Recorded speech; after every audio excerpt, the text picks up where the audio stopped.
Au XVIIIe siècle, les carottes sont cuites signifiait de façon plus ou moins élégante que quelqu'un était mourant et donc prochainement prête à être dégustée en même temps que ses légumes.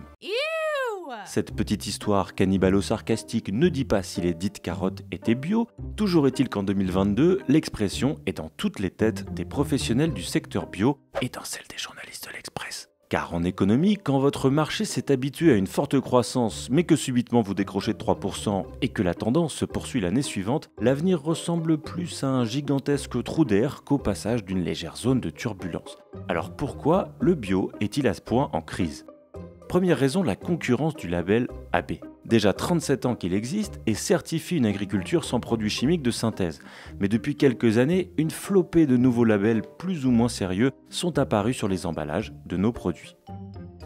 Ce qui ressort très nettement de notre enquête et des interviews, des analyses qu'on a pu avoir, c'est cette multiplication des labels, qu'ils soient publics ou privés, qui viennent effectivement flouter, en tout cas faire de l'ombre au label AB, et aussi qui viennent cannibaliser les ventes de produits bio, qui voient d'ailleurs leur vente s'effondrer. Les professionnels en ont parfaitement conscience et ont mandaté l'agence bio, donc qui cornaque le secteur, pour lancer une grande campagne de communication d'1 million d'euros qui sera à la fois en radio, en affichage et en digital, pour rappeler et marteler quels sont les points forts et quelles sont les différences du label bio par rapport à tous ces labels publics et privés. Deuxième raison, le pouvoir d'achat des Français. Ce fut et de très loin notre première préoccupation pendant la campagne présidentielle et cela se comprend, l'inflation pour mai 2022 a été annoncée à 5,2% sur un an et les prix de l'énergie ont flambé à cause notamment de l'invasion russe en Ukraine, une augmentation des prix qui durcit le constat que manger bio est quand même réservé à une certaine catégorie de revenus. De nombreux spécialistes estiment que le marché du bio est un marché de niche. On n'ira pas tellement plus loin parce que ce sont des produits qui sont 30 à 40% plus chers que les produits conventionnels, voire 75% selon certaines études. Et donc, tous ceux qui ont les moyens financièrement d'acheter du bio achètent déjà du bio et les autres ne pourront pas parce qu'ils n'ont pas les moyens. Il y a une étude en ce sens qui est assez intéressante, qui date de 2018 et de l'Observatoire de la consommation du bio et qui explique que 80% des personnes interrogées pensent que c'est financièrement inabordable de consommer des produits issus de l'agriculture biologique. Donc imaginez maintenant, alors qu'on est face à une inflation galopante avec des prix de l'énergie qui explosent, le prix de l'alimentaire qui ne cesse de grimper, ça devient juste pas possible. Donc peut-être tout simplement le bio a atteint un palier.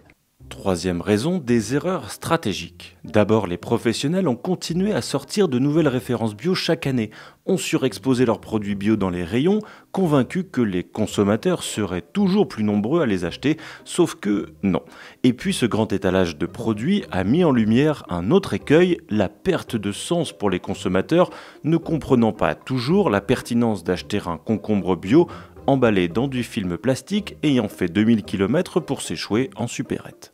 Quand on achète bio, le premier critère, c'est d'abord parce qu'on a envie de protéger la planète, parce qu'il y a moins de pesticides, il n'y a pas d'intrants phytosanitaires et aussi effectivement pour se protéger soi-même.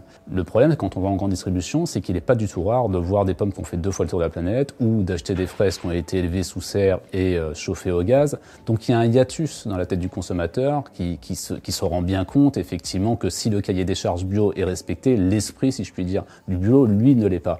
Et c'est certainement ce qui explique en partie le désamour que vit aujourd'hui le secteur bio qui voit ses ventes vraiment s'effondrer en ce début d'année.